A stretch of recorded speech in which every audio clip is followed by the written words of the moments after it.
हम बात कर रहे हैं बॉलीवुड के ऐसे एक्टर की जिन्होंने अपने हाथों से ही अपने कैरियर को बर्बाद कर लिया था। हिंदी सिनेमा की चमकदार दुनिया में चढ़ते सूरज को सलाम और डूबते सूरज से किनारा करने के किस्से जब जब सुनाए जाते हैं तो अभिनेता नवीन निश्चल का नाम खास तौर पर लिया जाता है। एक दौर था जब इन्होंने अमिताभ बच्चन के साथ एक फिल्म में खड़े होने से भी इनकार कर दिया था, लेकिन फिर अपने गुर्बत के दिनों में उसी अमिताभ से इन्होंने मदद भी मांगी थी और उनके फिल्म में एक छोटा सा रोल भी अदा किया था। नवीन निश्चल की जिंदगी के साथ एक सच्चाई ये भी है कि इन्हें किसी और ने नहीं बल्कि इन्होंने अपने आप को खुद बर्बाद किया था। अपनी जिंदगी को तबाह करने और उसका खामियाजा भुगतने का ज्यादातर श्रेय इन्हें खुद को ही दिया जाता है। हम ऐसा क्यों कह रहे हैं, चलिए हम आपको बताते हैं।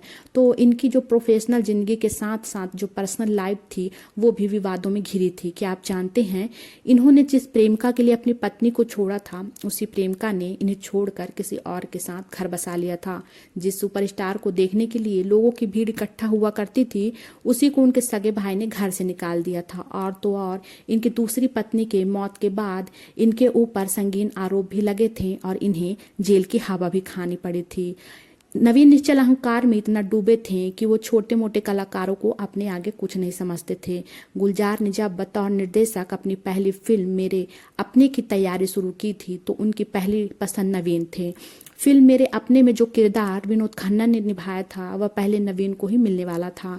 इसी तरह मनोज कुमार की सुपरहिट फिल्म रोटी कपड़ा और मकान दीवार में जो किरदार शशि कपूर ने निभाए हैं वह भी नवीन निश्चल को ही ऑफर हुए थे। लेकिन इन दोनों फिल्मों में अमिताभ बच्चन भी थे। अहंकार में डूबे नवीन निश्चल उन्हें बहुत ही छोटा कलाकार मानते थे, इसलिए नवीन ने इन फिल्मों में अभिनय करने से मना कर दिया था। लेकिन जब ये फिल्में रिलीज हुई और सुपरहिट हुई तो नवीन को बहुत पछतावा हुआ। नवीन निश्चल ने जितनी रफ्तार से फिल्म जगत में अपनी पहचान बनाई थी उतनी ही जल्दी शोहरत उन्हें छोड़कर जाने लगी थी। साथ ही कलाकारों की रिस्पेक्ट करना वो भूल गए थे। शूटिंग के वक्त तरह तरह के नखरे, गलत आदतें, नशा करना, फिल्म निर्माताओं निर्देशकों को तवज्जो न देना, ये सब उन्हीं पर भारी पड़ने लगा था। मीडिया रिपोर्ट की माने तो नवीन निश्चल की जिंदगी में कई औरतें का आना जाना लगा रहा। फिल्मों में दाखिल होने से पहले ये नवीन निश्चल ने देवानंद की भांजी नीलू कपूर से शादी कर ली जो शेखर कपूर की बहन थी। कहते हैं कि इस कारण ही उनका देवानंद के परिवार में करीबी रिश्ता भी बन गया था। लेकिन जल्द ही ये सब बदलने लगा। नवीन की गहरी दोस्ती उस दौर की एक हीरोइन पद्मनी कपिला से हो गई थी और यह बात इतनी बढ़ गई कि उन्होंने 1976 में नीलू और नवीन निश्चल का तलाक हो गया। लेकिन इस बीच पद्मनी कपिला ने उस दौर के मशहूर निर्माता प्रकाश मेहरा से दोस्ती की और उन्हें छोड़कर प्रकाश मेहरा के साथ चली गई। साल 1996 में नवीन ने गीतांजलि से दूसरी शादी कर ली।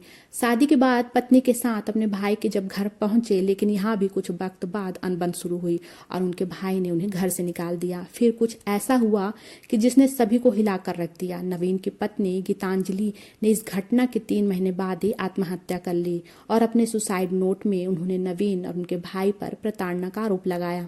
जेल हुई और फिर अदालत में लंबा केस भी चला। हालांकि कुछ समय बाद वे जमानत से बाहर आ गए थे।